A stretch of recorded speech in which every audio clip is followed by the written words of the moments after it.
Thom Hartmann here with you, and I'm so pleased to have in the studio with us my friend and colleague, talk show host Joe Madison, the Black Eagle, on Sirius XM 126 on Sirius Urban View, is it called? Yeah, Urban View. Urban View. Mm-hmm, you got it.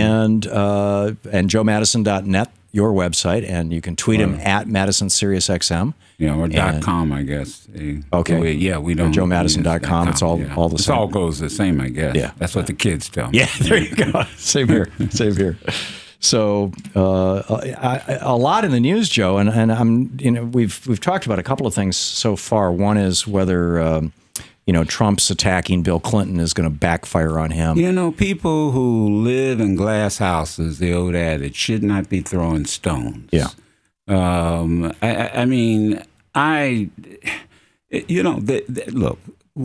Bill Clinton's personal situation has been vetted by everybody in the world that was conscious. I mean, so first of all, what's new?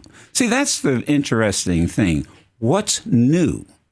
Nothing. I mean, unless he comes up with some new shocker or something like that, it's going to be like, okay, tell me something new. The other thing is, I mean, in my neighborhood, we used to say it's the pot calling the kettle black. Mm. I mean, be careful. Yeah. I mean, with that. The third and final thing is, what does that have to do with all the things that Bernie Sanders has been talking about, that the Democrats have been debating about inequity and pay and trying to get this this economy rolling faster than it has been. It has nothing to do with any of that. Which is one of the reasons why the media loves it. Well, that's exactly right. I think yesterday when I was with you on RT, we were talking in the makeup room, and I told you when I first started in this business, and this is a word that most people in the audience probably have not heard. And I think I kind of surprised you. It's legal to say it on the air, right? Yeah, it's legal, unless you're in Sirius XM. Everything's go there. But it was a word called infotainment. Right. Infotainment. It's a strange sounding word. And I remember first hearing it from a program director Thom had come back from a conference that these consultants, you remember years ago we had all these consultants would come in. They still sort of do it, with the Talkers Convention every year. They? Okay. Michael has some of those folks. All right, and they would tell us, and they had this thing called infotainment. Mm-hmm. And I remember in the meeting, production going, what is infotainment? And it's the new thing. It's the new thing. It's where it's going to be information, but it has to be given in an entertaining way. Right. And I didn't quite understand it. Now I do, because we see it every day. Right. And so it's the reality shows. You look at news. And and look, at one point I was married to a journalist, and I had tremendous respect, or I should say I used to have tremendous respect for journalists. But the Ted Koppels of the world, the Bernard Shaws of the world, the Walter Cronkites of the world are gone. Yeah. And now it's what gets rating. Now it's profit motive news. And that's what we're seeing. And as Ted Koppel said in a piece I read, it doesn't do democracy any good when you, in other words, what they're doing is giving people what they want instead of giving people what they need. Yeah. And that does not do democracy justice. And I'm stealing it from what Ted Koppel said in an interview. Yeah. No, I absolutely agree. And I see three milestones for that. In 87, when Reagan stopped enforcing the Fairness Doctrine and saying that in order to maintain your license, you no longer have to prove that you're performing public service. In 96, actually, you started in 83 when Reagan stopped enforcing the Sherman Act.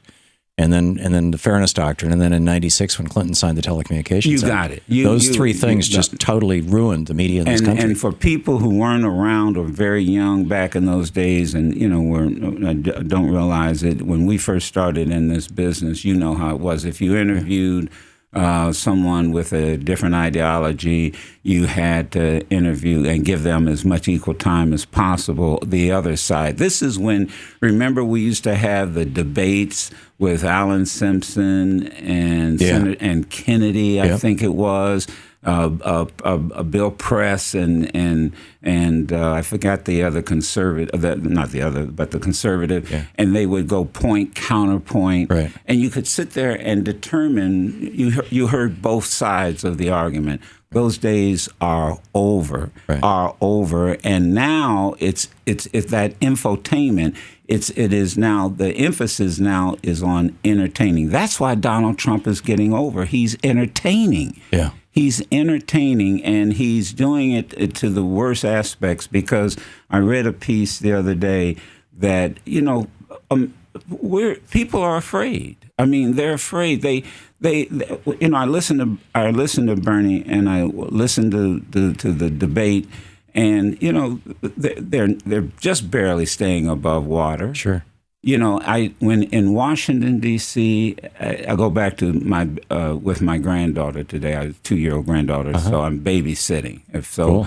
The kids are taking advantage of free babysitting time. Yeah. But they spend a fortune on child care.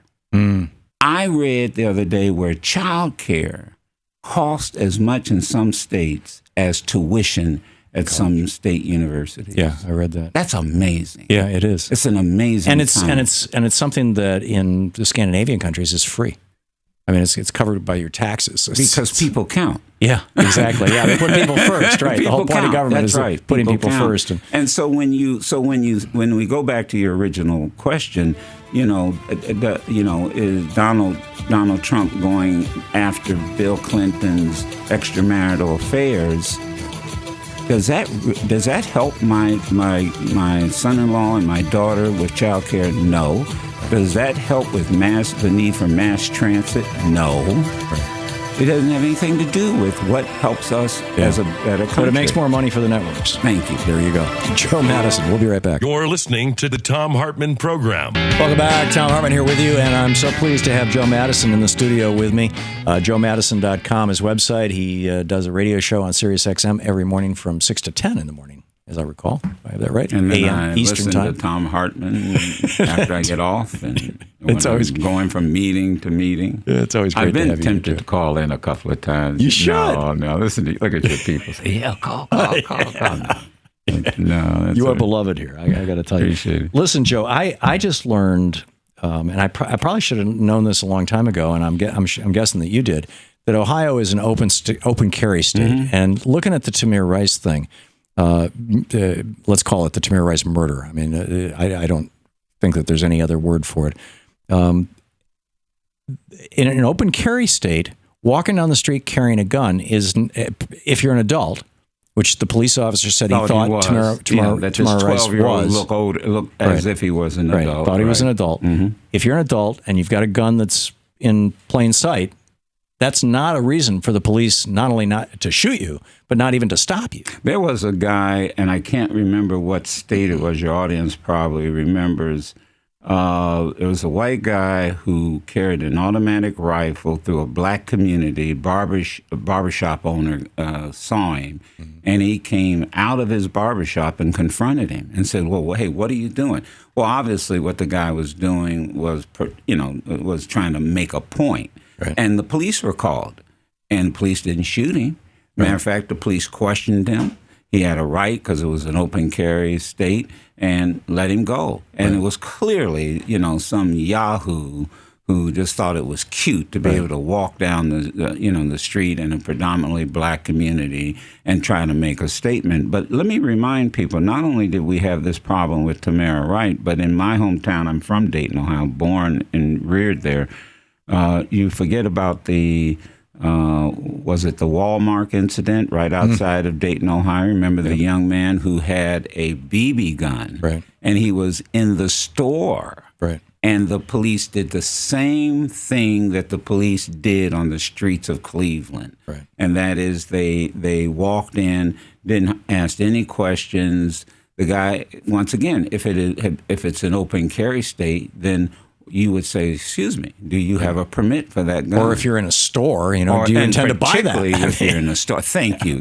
In a store that sells guns. Right. Yeah, thank you. Yeah, he's just taking it off the rack. Yeah, thank you. Just taking it off the rack. No, I think that this is, look, first of all, Washington Post did a piece just this past week, a few days ago. It was major headlines, where they had headlines, 956 people in 2015 were fatally shot by policemen. Right. And the Guardian is now saying that number is closer to 1,200. Yeah, thank you. Yeah. And the reason, and here's what people need to understand, the reason that you have that gap is because the FBI doesn't require police departments to report fatal shootings. Right. They don't have to. So they're having to comb through the news records. That's exactly LexisNexis searches. That's exactly right. That's exactly right. But you have, numerically speaking, white Americans who are being shot by police, mostly in poor, middle class, or lower communities. Right. It reminds me of the civil rights activists who would get arrested. They would go to jail in Mississippi or Alabama and throughout the South, and they would say to the jailers, so let's say I'm in prison, I'm in jail, and you're the jailer. Okay. And we're talking, okay? And I would say to you, well, hey, Mr. Tom, the jailer, don't you want your child to go to college? Yeah. How much money do you make? And you're making just barely above what I might be making. And, and don't you want this? And don't you want health care? And don't you want this? And hell, you ought to be in here with me. And that's what I think white America needs to understand, is that don't get divided by Black Lives Matter as if, nobody else matters. That's not the emphasis that, It's not the point they're making. It's not the point they're making. This is an amazing thing. So when black people say Black Lives Matter, they're separating. They're saying nobody else matters. Right. But then when a Confederate, neo-Confederate person waves the flag and says the Old South matters, then, people don't seem to understand the relationship. I go back to what I said to you last night on RT. It's cultural conditioning. And I'll repeat it over and over again. And that is, in America, we are culturally conditioned to believe that white is superior and black is inferior.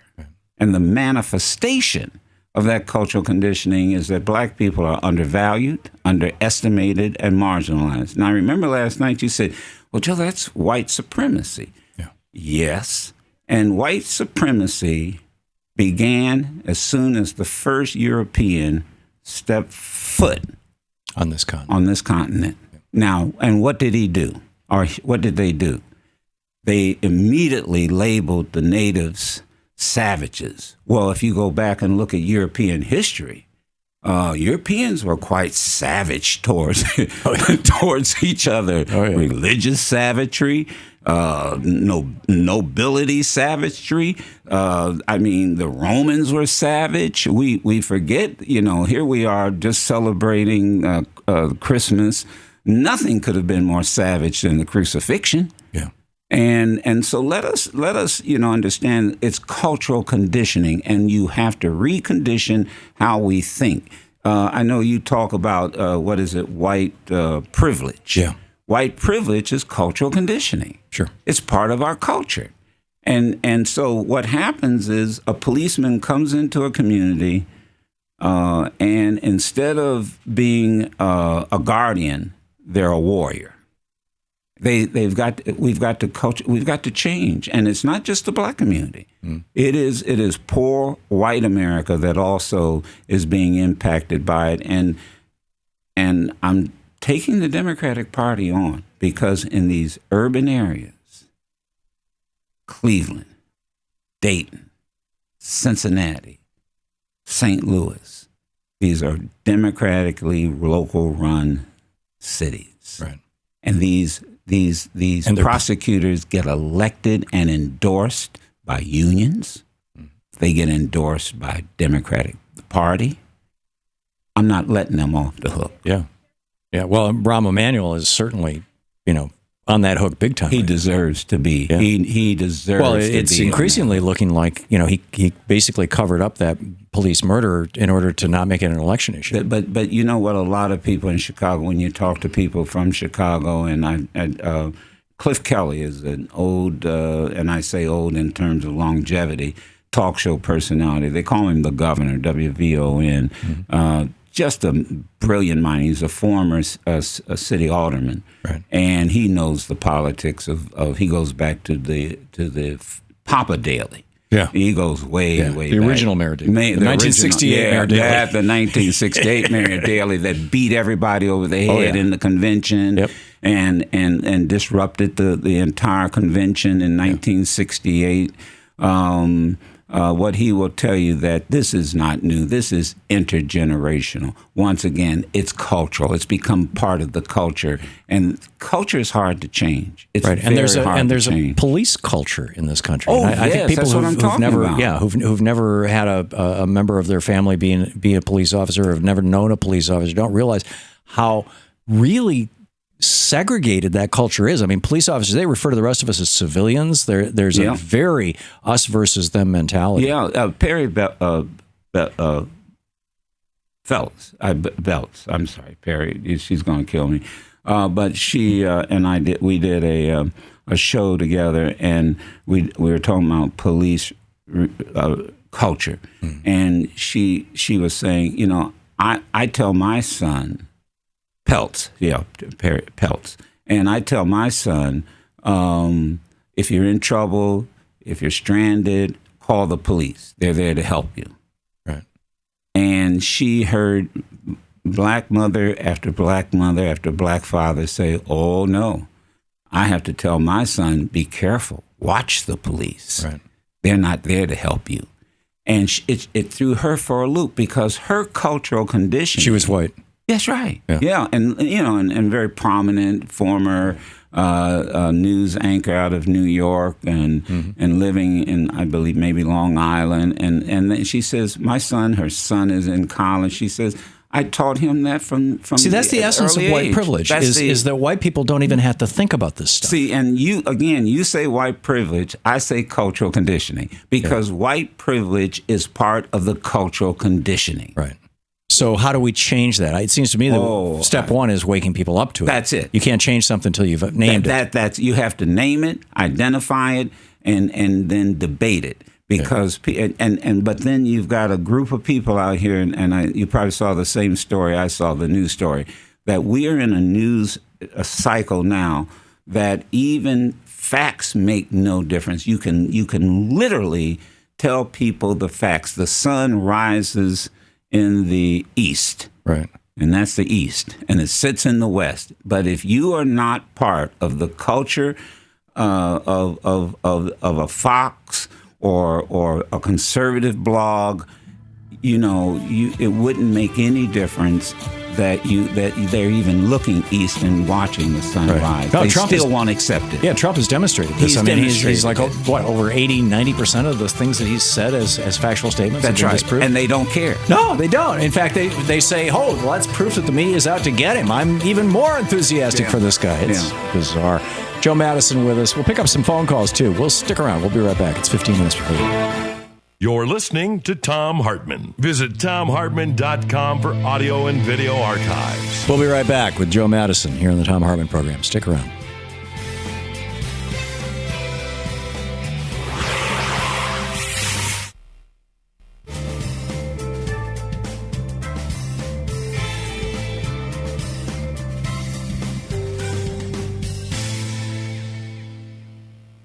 Welcome back. Let's see here. I got lunch out of it, I'm teasing the conversation after when the mic goes off. It's the real conversation. There you go. Okay, Corky watching Free Speech TV in Hilton, New York. Hey, Corky, you're on the air with Joe and me. What's up? How you doing, Joe? I'm fine, Corky. Hi. Yeah, well, I was Noam Chomsky. He's one of my favorites. He devoted a whole chapter to one of his books on how white Anglo-Saxon had been killing people of color for 2,000 years. without a problem. And each other. Yeah. Oh no, I mean this once again it's the divide and conquer approach. Right. You know, and that's really what has always been a strategy that has been used. Right. And I don't know. Corky, thanks for the call. Yeah. Yeah, I mean, this is the conversation that Bernie had with Killer Mike. That I think every person in America should see, regardless of race or politics or anything else, because he was talking about. He wasn't even talking about this is how the Republicans. He was talking about this is how the ruling class. That was the phrase he used. Yes. And you know. And you know, in our business, the ruling class, and maybe I'm wrong for saying this. I don't want to get anybody kicked off there, but you know, they're the ones that have, in essence, taken over the business model of news media. Yeah. And now notice I chose my words carefully, the business model of news media. Mm-hmm. I mean, you've always had wealthy people that have owned TV stations, radio stations, newspapers. We know that. But at the same time, there was a point where news had to be nonpartisan, and journalists, you know, were there to do research. You know, it's unfortunate, and I mean, I really am worried when I watch Donald Trump do his thing, and I'm a History Channel buff, and I must tell you, when I look at the 1920s, 30s, these are the beer hall pushes. Thank you. You know, it's identical. Identical. Yeah, Hitler would go into the beer halls. He'd make these outrageous claims about the Jews are destroying us, or the trade unionists, or the communists, or whatever. And his people would start beating up people if they tried to heckle him, and then the political commentators would sit around and go, "Oh, the guy's just a clown." Yeah, and then internally, then you would have some Jewish people say, "Oh, don't worry about him.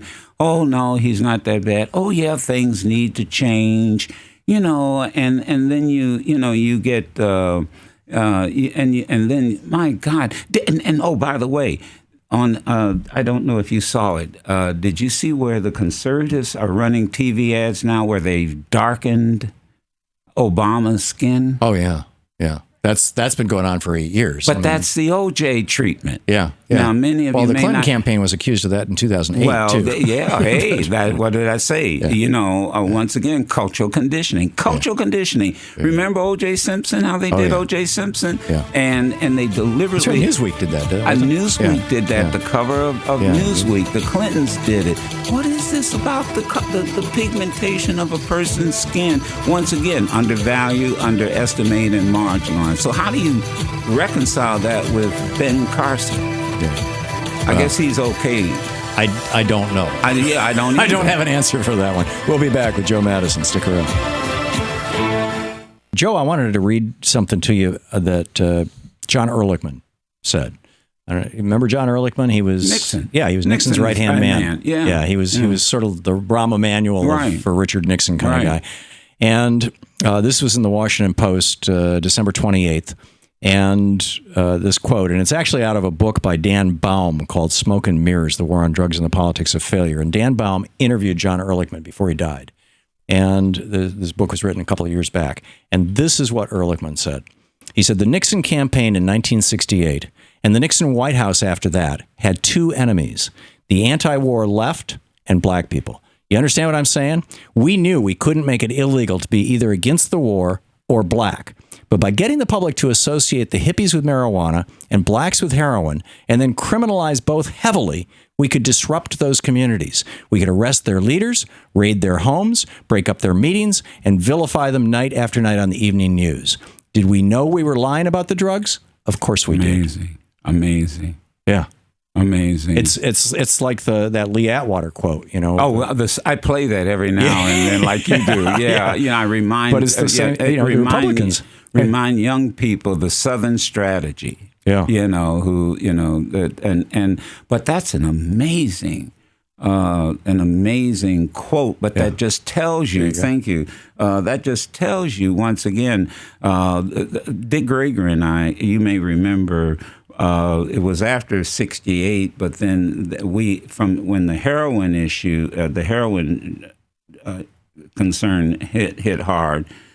Then remember, it was crack cocaine. Oh yeah, a decade or after that came out of Iran-Contra. Bringing that cocaine up to how well I know. Gary Webb was a friend of mine. I mean, really? Oh yes, he did groundbreaking research. Well, let me tell you what. Let me give you real quick the background. Sure. Real quick. I'm on the air at WRC here in Washington. Mm-hmm. Someone tells me, have you seen this story out of San Jose Mercury News? Gary Webb's byline. So I read it. I pick up the phone. I call every person I could think of, Maxine Waters, everybody I could think of, Dick Gregory, everybody. They were all at the Democratic convention at the time. Dick Gregory returned the call and said, don't say anything else. Get me the story. I'm on my way back to Washington. I'll get with you. We'll meet. And so we started going over the Dark Alliance. That's what it was called, Dark Alliance. Read it, and I started reading the excerpts on the air. 90 straight days, I challenged the CIA to come up with information. And guess who was on the air with me at the time? Oliver North. And who was in according to the stories that I've read, was one of the people essentially in charge of making sure that cocaine got back into the United States after they took the guns. He can't even go to Costa Rica to this day because there's a warrant for his arrest. Seriously? Yes. So we went after him big time. Matter of fact, Oliver North and I at the Palm Restaurant, not far from here, had a debate. Larry King moderated the debate. Whoa. And I had, from Costa Rica, I had the indictment papers against Oliver North in my hand and started reading them. And he said? He left. Really? He left. He left. Wow. That's amazing. He left. Dick and I then started going out to the CIA, and we were going to get arrested. We started picketing in front of the CIA. People thought we were crazy. My wife thought I was crazy. We were, but we went anyway. So we went, and nobody messes with the CIA. I'll tell you, honest story. So we take about 10, 20, maybe 30 people, and we're actually at the gate of the CIA. Mm-hmm. And we're ready to, we're picketing, and CIA is smart. So they're not going to arrest us. Right. They're just going to let us picket until it got dark. Right. So Dick and I had we had gotten some yellow crime tape that a friendly police officer gave us, said crime scene. Right. And we took it and wrapped it around the gate of the CIA and declared it a crime scene. Oh, that's incredible. They came out and arrested us. At that point. They came out and arrested us. Yeah. Then we ended up in jail. There were 5,000 people at the D.C. Convention Center when we were in jail. Mm. And they were ready to march on the CIA to get us out of jail. Wow. And they let us out. Yeah. They let us out. Well, big mistake. We went back again. To the CIA. To the CIA. And for pumping cocaine into the black communities in this country. This whole enough cocaine to turn it into crack, right? Yeah. So and this is all Gary Webb's research. Right. And so we're just pushing. So this time they still want to, these guys, Joe Madison, Dick Gregory, they're nuts. We're not going to arrest them. So Dick then he takes a plastic bag, the plastic bag, and it's full of flour. And he throws it on the gate of the CIA, like it's symbolic of cocaine. Right. You know, them dummies actually brought dogs out to test to see if it was to see if it was cocaine. And we're cracking up. Well, Dick Gregory just threw $1 million of cocaine at us. So they arrest us again. Oh, and this time they're very serious. They put us in separate cells. They put us in jail. We had a DEA agent who had Costello was his name, who was in Costa Rica at the time. Right. He was part of the Gary Webb piece. He had basically told the whole story. Didn't Gary Webb come to an untimely end as a result of Gary that? Webb ended up allegedly, I'm going to say this, committing suicide because they said he shot himself in the head twice. Right. Yeah. That's the story. That's right. I remembered it was something like that. It was like some impossible thing. And it was the only time in the history of the CIA that the CIA director had to go to Los Angeles and basically at a town hall meeting that Maxine Waters forced him to come in and explain. And talk about the crack epidemic and the role that they played in it. Amazing. Joe Madison with us. You going to stick around? Since you've invited me to lunch afterwards, of course Please I am. do, sir. We'll be back, and we'll pick up some of your calls, too. We'll stick around. Joe Madison in the studio with us for the hour, and then Joe and I are going to go out and have some lunch. I'm looking forward to that. And I'm getting you out of having a babysit, right? So. Oh, no, don't say that. Okay. My wife is listening. She might be listening. She might be. Yeah. Look, now you want to get a call, you'll get one now. I'm sure. My. Okay. Yeah, no, it's Joe is here because I begged him, and he came in screaming, no, I don't want to do this. Yeah, it's a 2-year-old that's she just rules the roost. You know, she's the queen. I'm telling you, you got grandkids. You're lucky. Yeah, they are. Yeah, that's a marvelous thing. It's great. And that's why I'm so passionate about it, because I like I said, I'm a History Channel buff, and although all they do is spend most time talking about war, yeah. But when you look at what leads up to a war, when you look at just how the wealthy, as they say, war is a racket. That piece that I sometimes air, that war is a racket, and I worry. I worry because I wonder, what is the world going to be like when this 2-year-old is 20, 25, 30? What is it going to be like? And I'm not about ready to leave this planet or leave this world worse off than it was when I came in. We grew up in a different world, and obviously in some ways it was far worse. I mean, segregation and all those things. But there was. Do you have the FDR clip of "No War Millionaires"? Can you pull that out and play it? This is the big thing that has changed from the time that you and I were growing up as kids, and the kids who are under 30 now, post Reagan, is that when Dick Cheney became vice president in 2001, January 2001, his company, Halliburton, was about to go bankrupt. Mm-hmm. They were damn close to it because he had engineered the purchase of Dresser Industries, which had this huge asbestos liability, and he was betting the government was going to bail him out, and they didn't, number one. And number two, he was doing business with Iran under the table illegally and had been for several years, and that was about to bite him in the butt. And now, Halliburton is this multi-billion-dollar corporation, and Dick Cheney is richer than and we're an oligarchy. Yeah, exactly. And here's what FDR had to say about that kind of thing back during World War II. This is our present emergency and a common sense of decency make it imperative that no new group of war millionaires shall come into being in this nation as a result of the struggles abroad. The American people will not relish the idea of any American citizen growing rich and fat in an emergency of blood and slaughter and human suffering.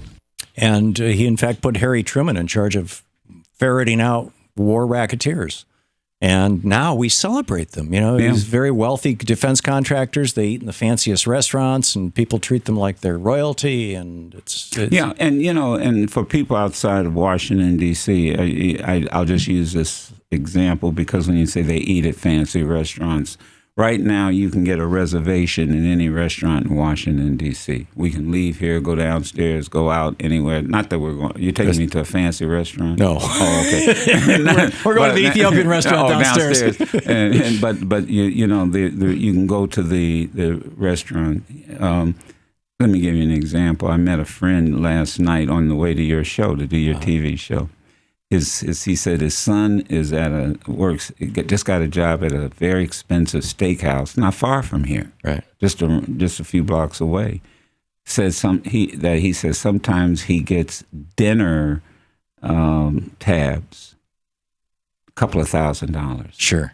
Well, that's Paul Ryan, $600 worth of wine just for dinner, you know. Couple of $1,000. Yeah. Now, that's when the lobbyists are in town. Yeah. You can't get a Congress is in reservation. town, and you can't get into a restaurant if you want to, because now you can. But you're absolutely 100% correct. But I've always said there's more of us than there are of them. Our problem is we're so busy trying to survive. We're so busy trying to keep our heads above water, or keep what we have, or get more than what we in order to make sure our children are healthy, that we're not engaging the political process. And that happens. You know, middle class America has got to step up to the plate. Well, and I think I've heard you say that. This was intentional, Joe. I wrote a book called Screwed about this. And back in 1951, the year I was born, so it's easy to remember, there was a fellow who wrote a book. Brain fart, the guy's name. Russell Kirk. Kirk wrote a book called The Conservative Mind. And it became the Bible of the conservative movement. It was the book that radicalized Barry Goldwater. It was the book that got my dad going. It was a book that got that kicked off the initial conservative movement. And in that book, keep in mind, this was 1951. This was, America was prosperous. The middle class was growing. The tax was tax was at 91%, top tax rate. That's right. And what Russell Kirk predicted, and I mean, this was classic conservative thinking. I mean, he was going back to conservatives from literally the 1700s, quoting them. What he predicted was that if the middle class in America grew to the point where they started feeling their own economic power, that would lead to chaos, and that the chaos would not be a good thing. I mean, and this is classical conservatism. The classical conservative worldview is that change is okay as long as it's small and incremental and slow, whereas the progressive worldview is let's do something quick, and if it doesn't work, we'll fix it. But so basically what happened in the 60s was, after the birth control pill was legalized in 61, the war against Vietnam, the civil rights, Brown v. Board happened 3 years after this book was written, and then you had the battles over civil rights legislation in the 60s. As all that stuff was happening, all these conservatives who had read The Conservative Mind, Russell Kirk predicted, women would start demanding rights, minorities would start demanding rights, our children will not listen to us anymore. This will be societal chaos. And they looked around and they saw, young people saying, hell no, I'm not going to go to war. Saw, African Americans demanding full rights, saw Hispanics demanding rights, saw gay people demanding rights. And oh my God, Russell Kirk was right. We have to dial back the middle class. And this is the essence of the whole idea that Reagan brought into our government, is the middle class is too fat and happy. Reagan talked about this when he was governor of California, when he did away with free public college in California. He said, why should I pay the tuition of some kid who's just going to challenge my policies and call me names? Yeah, and I remember those days, man. My wife is from California, and once again, look what it did for the economy of California when people could go and get a college education, and companies moved to that state. People wanted to live in that. I mean, so the question that I would have for you, and I don't quite understand it. I can talk about it, but I don't know if I understand it, is, again, why are people, particularly middle class, low income, white Americans, voting against their own interest? Why are they not only voting against their own interest, but why aren't they standing up and demanding what we demanded in the civil rights? In the 30s and in the 60s, when people stood up and said things like Franklin Roosevelt saying the ruling class, I welcome their hatred, or in the 60s, people talking about the Vietnam War, the message actually got through. Right now, about the only person talking like this is Bernie Sanders, and he gets how many seconds compared to the 81 minutes that Donald Trump gets on ABC News? I mean, 22 seconds over the entire year. And how many shows like yours, like my show, that are out there, and very few. Yeah, actually talking about these issues. Very, very, very few. You're absolutely right. Very few. So you can't, if you don't, if a tree falls in the forest and there's no one around to hear it, does it make a noise? There you go. There you go. This is the Thom Hartmann Program. We'll be back with more of my conversation with Joe Madison and your conversation with both of us. We'll pick up your calls and for Joe and me right after this.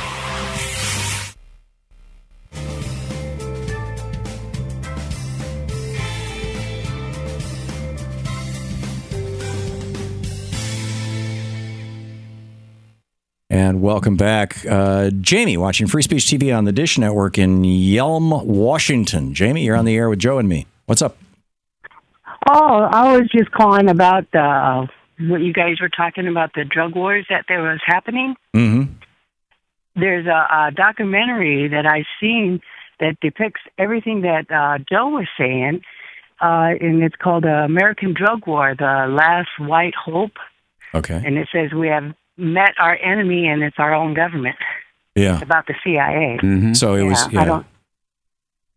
And we had a very difficult. I mean, the biggest. Thank you, Jamie. As I told Tom, was it Jan? Was there Jamie? Jamie. As I told Tom, Jamie, you couldn't get news coverage. Right.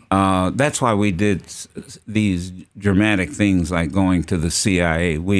And we knew that would get news coverage. Right. But after a while, then what happened was columnists started attacking us. As I said to you, William Raspberry, good friend, he's no longer with us. Love him like a brother. He attacked Dick Gregory and I and said we were making stone soup, that there was no issue. I was on the board of the NAACP at the time. Thank God I was able to persuade them to look at the whole issue of crack cocaine and particularly the impact it was having on the community. And I can't even begin to tell you how important Maxine Waters was. She's a good person. Man. She's not just a good legislator. She's a good and decent person. Maxine was with us 100%. And folks, attacked us. Was it Pincus, Walter Pincus with I think he's retired now, with the Washington Post around the corner. Yeah. Oh, man, he was like in the hip pocket of the CIA, and it was like almost weekly. He was just, we didn't know what we were talking about. Why would we do this to the CIA? There's no man behind that curtain. Yeah, exactly. Exactly. But the bottom line is, I think we stuck with it, and that's the other factor too. I would say about them, and I would encourage millennials particularly to understand the ship of state does not turn like a speedboat. Mm. It's a slow process, as you know. I mean, I think our younger people look at these newsreels, and they're at it. I call them the microwave society. If it isn't done in 30 seconds or 30 minutes, it's we've got to teach them that this is a process. You don't change institutions overnight. Right. It really it's a process. So the civil rights movement was also a human rights movement, was also an economic movement. Right. It was a cultural movement.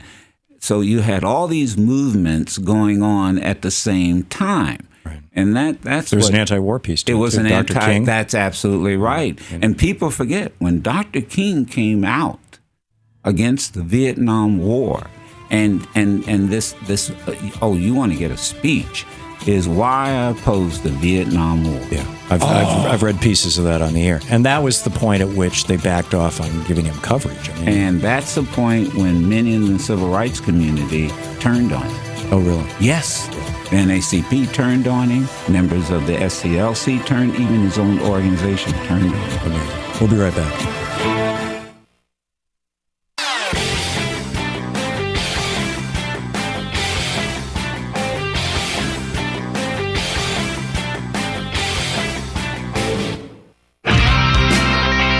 Welcome back 20 minutes past the hour. Thom Hartmann here with you. Diana in Agora Hills, California. Diana, you're on the air with Joe Madison and me. Wonderful.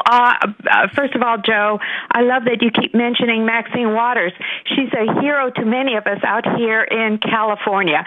Thank you for, just bringing her name up. She is a tremendous political figure. Oh, yeah. And my we love her. Yeah, my so thank you favorite for Maxine that. Waters story was when the riots were happening in Los Angeles, and this was Daddy Bush, Bush 1, had this meeting, and all these congressional people and FBI and all of that, and they didn't invite Maxine. This is ridiculous. Here, her district was burning. Yeah. And they didn't, and she drove over to the White House, broke into the, I don't know if it was a cabinet meeting, and grabbed and said, "Where's my seat?" I mean, that if there's I can't that's a woman say who knows how to get things done. I mean, she and that's, I love her like a sister. Yeah. Diana, you're still on the air. You wanted to say something else?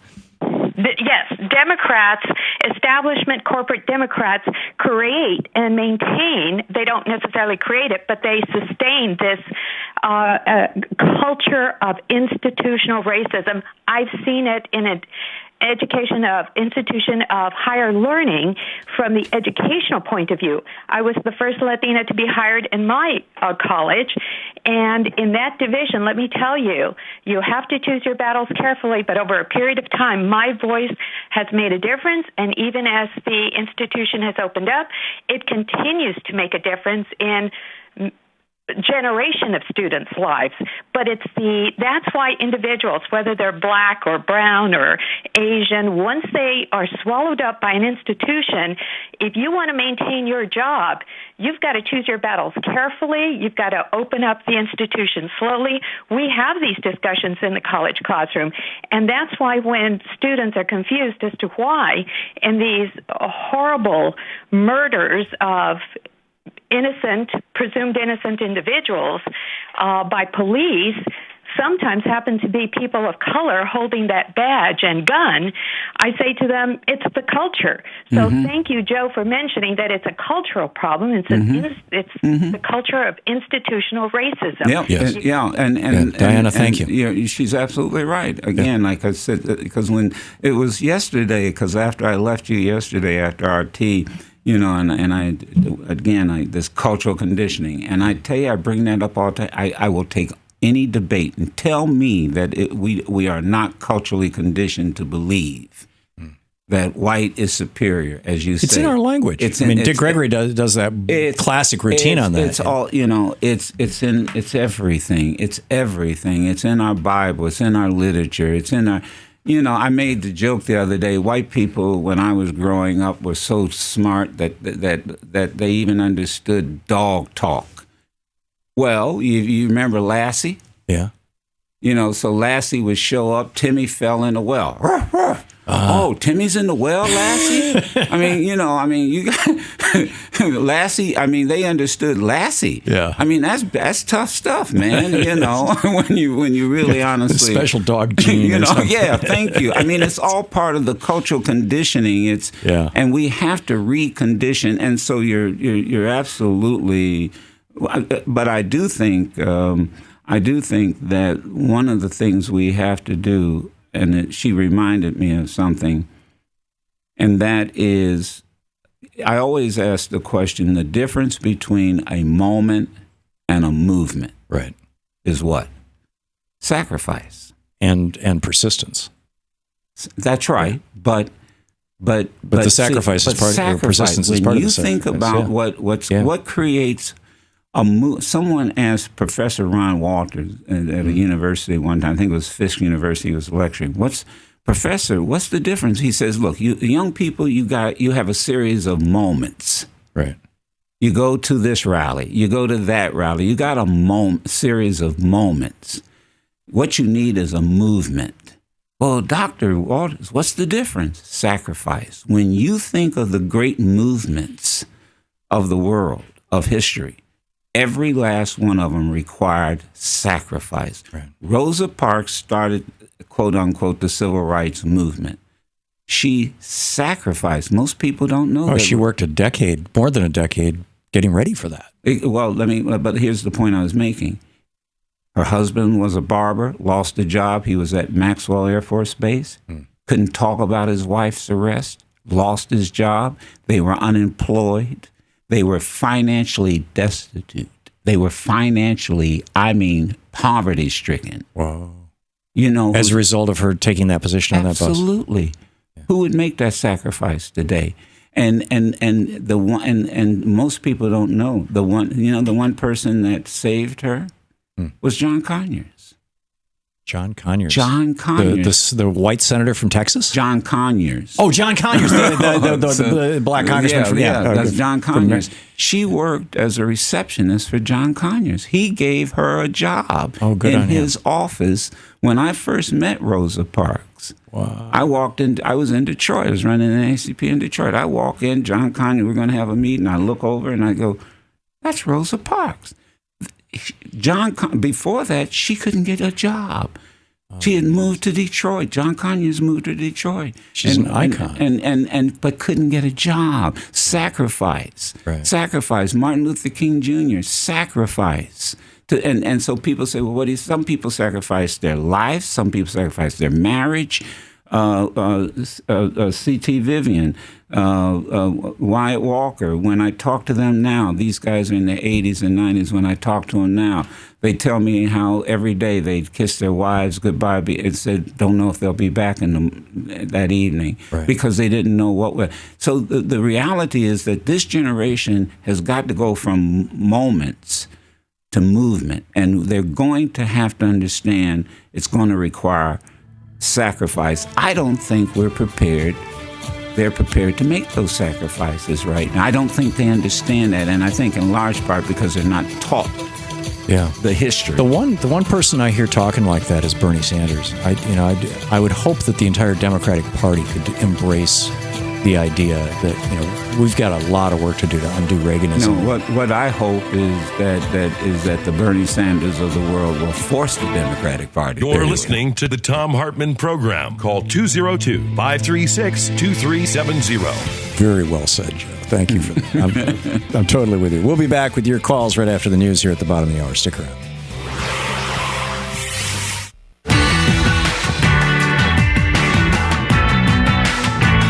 Welcome back. 28 minutes before the hour. Thom Hartmann here with you, and Joe Madison in the studio with me. JoeMadison.com or .net. His website, Madison Sirius XM, is you can tweet him and all that kind of social media cool stuff.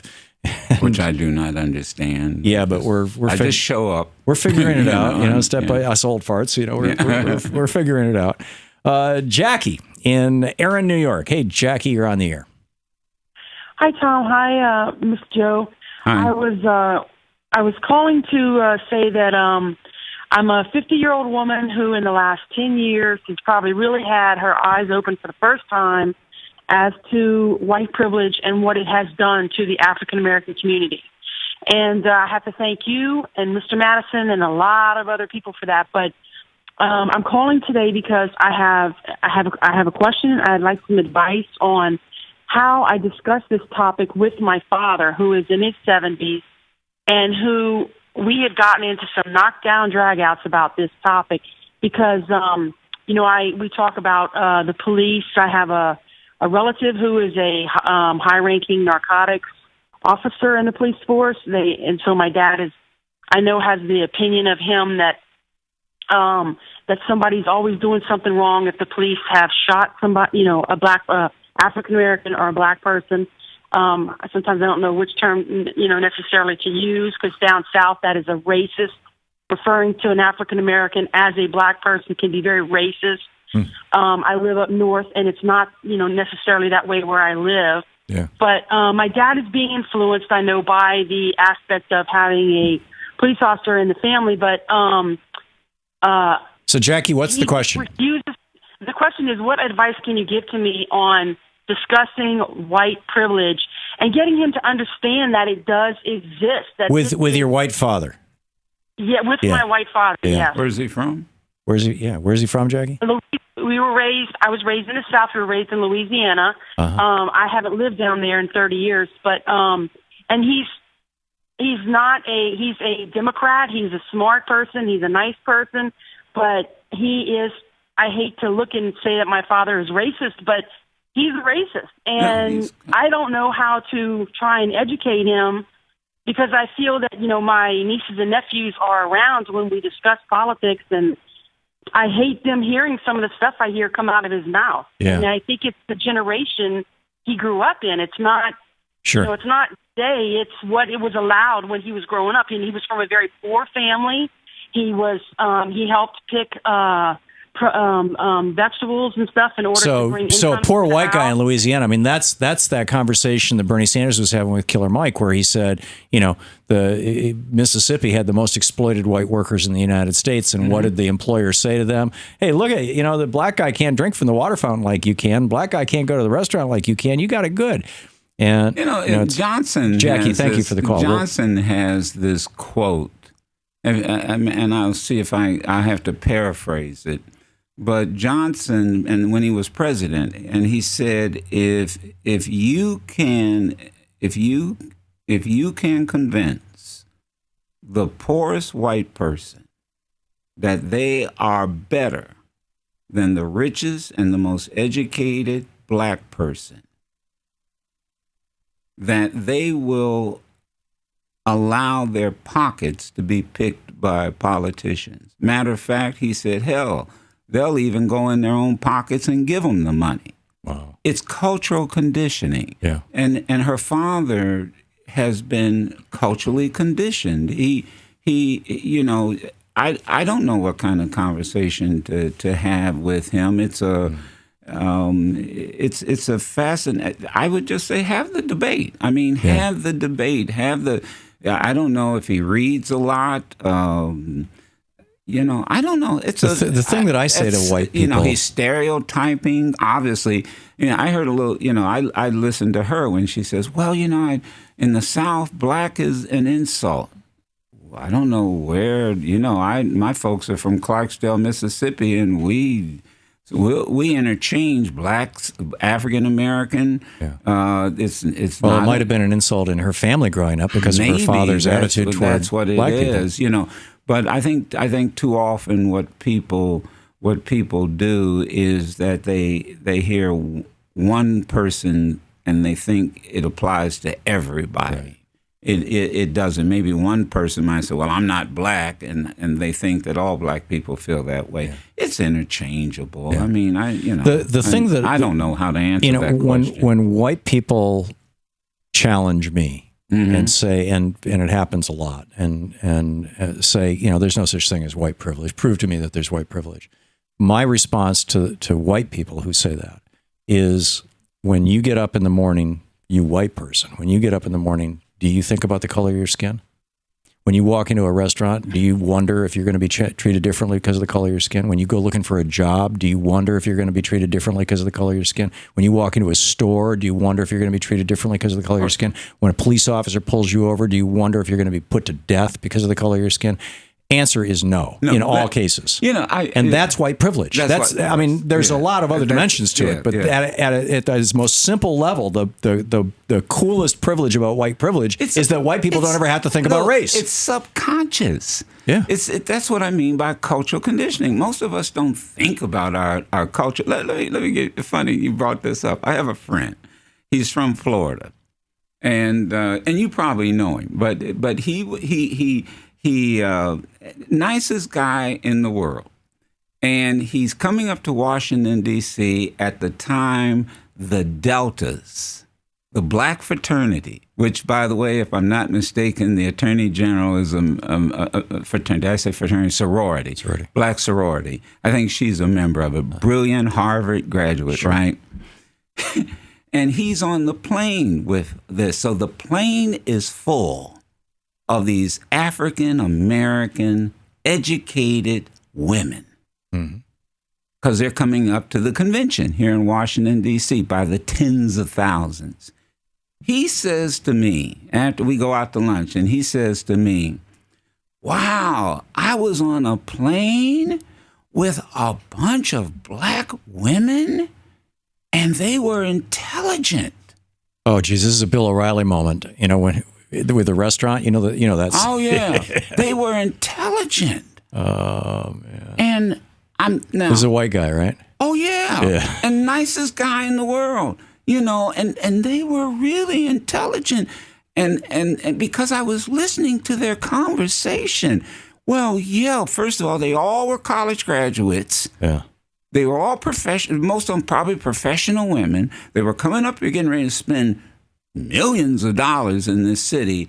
But that's cultural conditioning. Sure. Now, excuse me. I get on a plane full of white folk most of the time.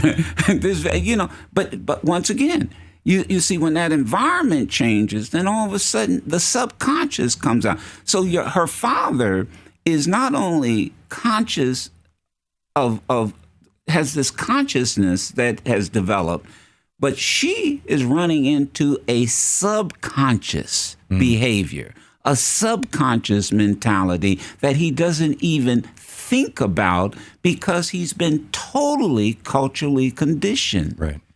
He really has. And so I don't know what you do with a 70-year-old other than you just constantly expose him, point it out. Right.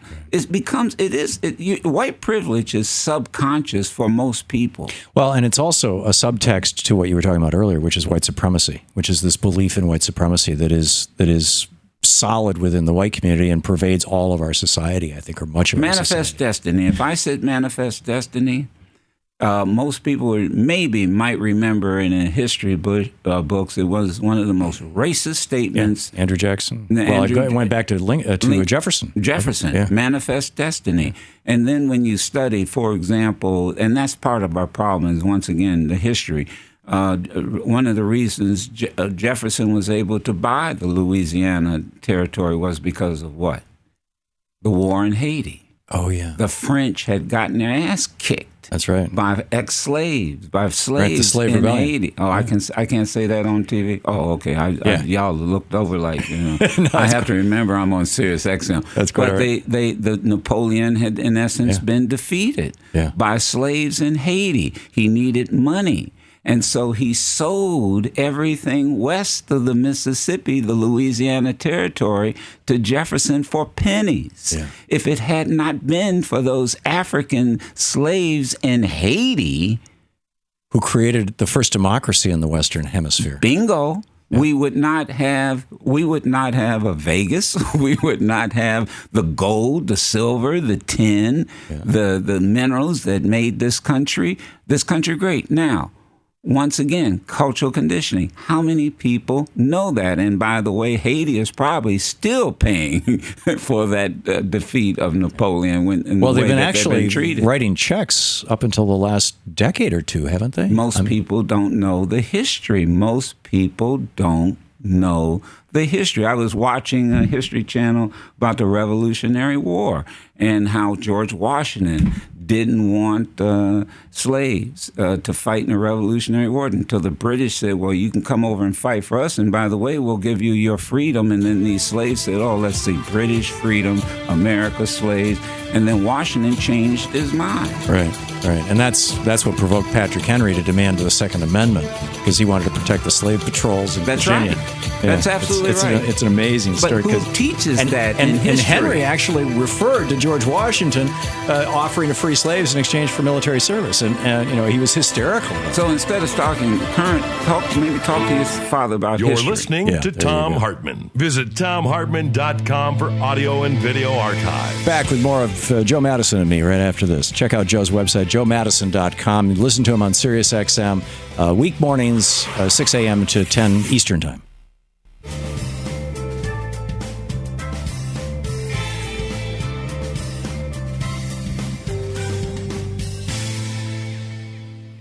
And welcome back. Your people are good, man. Yeah. Shano and Jim and Danielle. They y'all think Tom is so smart. It's his people that are smart. There you go. They run a tight ship. They run a tight ship. I'm just, But as we were talking, I was thinking about Scalia, cultural conditioning, and the remarks he made in reference to the recent Supreme Court case and Ashley.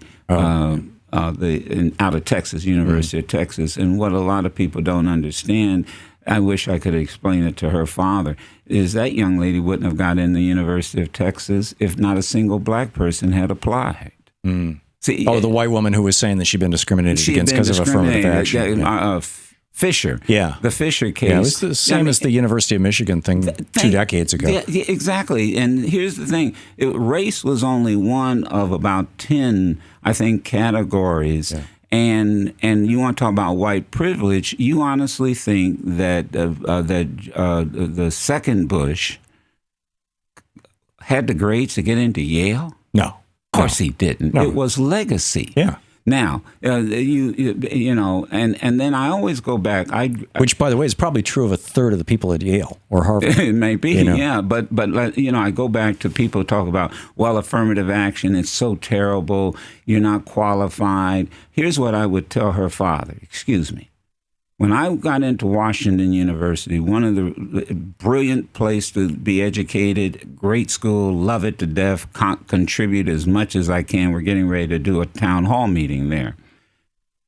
There were several reasons they wanted me at Washington University, and race probably was among those. There's no ifs, ands, buts about it, but it was several reasons. One, I could play football, you know, but there were several reasons. But here's what I always tell people. Anybody that's ever been in college, nobody ever gave me an affirmative action test. Right. If I took chemistry, I got the same damn chemistry test everybody else got. If I took biology, or I took social science, or I took history, or I took geography, or I took whatever, I had to take the same test. Nobody said, okay, black guy, here's an affirmative action test. Right. See, you see how stupid the argument is? If somebody got in the first place under affirmative action and they really weren't qualified to be, or legacy, and they really weren't qualified to be in that college, within a year they're bumped out anyway. They flunk out. Like a whole bunch of people, black and white, flunk out. Right. You know, so they keep saying, well, this is unfair. You have to. My degree does not say affirmative action. Right. I had to meet the same requirements as everybody else. Somebody, Professor Wilson, I think at Harvard, he's a great sociologist up there. He said maybe instead of calling it affirmative action, we ought to refer to it as affirmative opportunity.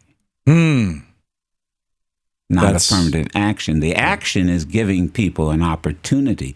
And he's saying, let's change the term to affirmative opportunity.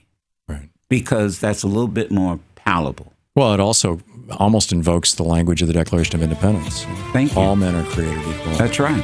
Give me open the door, and I'll do it myself. There you go. There you go. We're sitting here talking with Joe Madison. JoeMadison.com is his website. You can hear him every morning on Sirius XM, channel 126, Urban View, from 6 a.m. to 10 a.m. The Black Eagle. Joe Madison. Stick around. We'll be right back.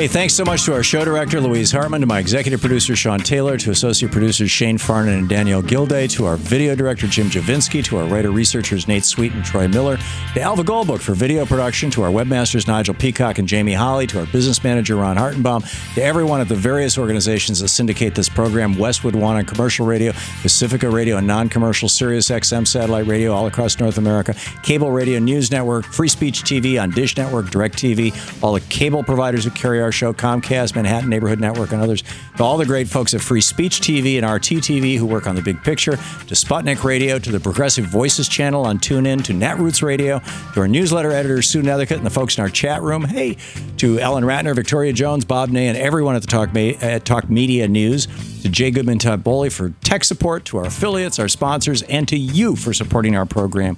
Thank you. And that's kind of our Friday thank yous, Joe, that I do every Friday, which is today how many because people do you work for? There you go. That's our team. That's our team. Goodness. Okay. And I think I got it bad when I say Sirius XM. There you go. So let's pick up a couple quick calls here. John, speaking of Sirius, listening on Sirius XM in Ferndale, Michigan. Hey, John, you're on the air with Joe and me.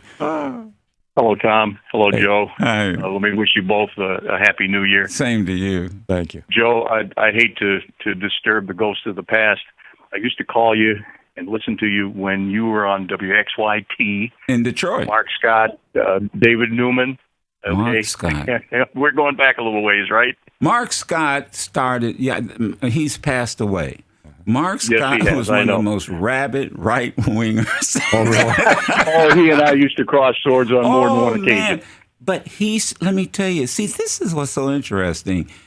He actually started my training in talk radio. I know, and you know, they're incredible. just, you know, how it's interesting, you know, strange bedfellows, right? Yeah, Mark Scott was a libertarian. I mean a die in the wool libertarian. Like Neil Bortz. Oh, but even he was and I have I wanted to address a couple of things if I can do it real quick. Yeah, First, on the white supremacy issue and that question that you got about how do you talk to people about Oh, that? white privilege, you mean? I would say this to every person of recent European ancestry, and I'm talking the last 300 years, right? Trace your roots to Europe. Get Robin DiAngelo's book, What Does It Mean to Be White? It's very accessible, very easy to introduce you to the notion of white privilege. After that, I'd get a book by Noel Ignatieff called How the Irish Became White. Yeah. It's a classic work. Now, here's what I wanted to tell you. I get the RT app. Christmas Eve, a 66-year-old white woman, Elaine Rothenberg, circled the police department in Torrington, Connecticut, with a realistic-looking BB gun. When they showed the picture on the RT app, it looked just like a real gun. She was asking people, "Are you a policeman?" Finally, when the cops arrive, she points it at the cops, takes a shooter stance, says, "Boom, boom, boom." And when the cops don't shoot her, she says, "What's wrong with you? Shoot me." They talked that woman down and took her into custody. Right. Now, contrast that with Tamir Rice. When did that happen? We get to the whole issue of white privilege and white supremacy. Yeah. John, when did that happen? That you don't understand it. That happened Christmas Eve this year. Just a couple days ago. The time on the RT report is about 7:30 in the evening. See, this is what. Now, amazing. let me tell you, John, thanks a lot for the call. I'm so glad John said that. But here's the point. You know, this goes back to what you and I talk about. Why didn't that lead the news? Right. Why wasn't that? Why are we hearing it from a caller? Right. You know, this is the kind of story. Now, dog bites man is not a news story. Right. So Trump biting people, he's, rabid. But I mean, but here, can you see once again? Now, I want to find that story because when I get back on the air, I want to find that. I hope there's a film of that and there's audio of that because I'm going to play that. People need to hear that. This is exactly the kind of news story that's man bites dog. Yeah, and the Clive and Bundy guys. You know, you had a bunch of white guys pointing assault rifles at police officers. What did the police do? Oh, sorry guys, we're going and then of course he's really brave. He puts his family up in front of these federal officers. Oh, and then of course, who was it that over at Fox that just said he was a patriot? Right. And then backed off of that. Our colleague at Fox, who thought he was a big patriot, and then soon as he gets arrested and gets deep in trouble, he backs off of him, and you don't hear from him anymore. Yeah. You know, I mean, these guys, they're so predictable. But what a story! What a story that needs to be told. I'm glad he mentioned it. You got it? Shano just found it. Yeah, sent it to you. Okay, let's see here. Can I hire him?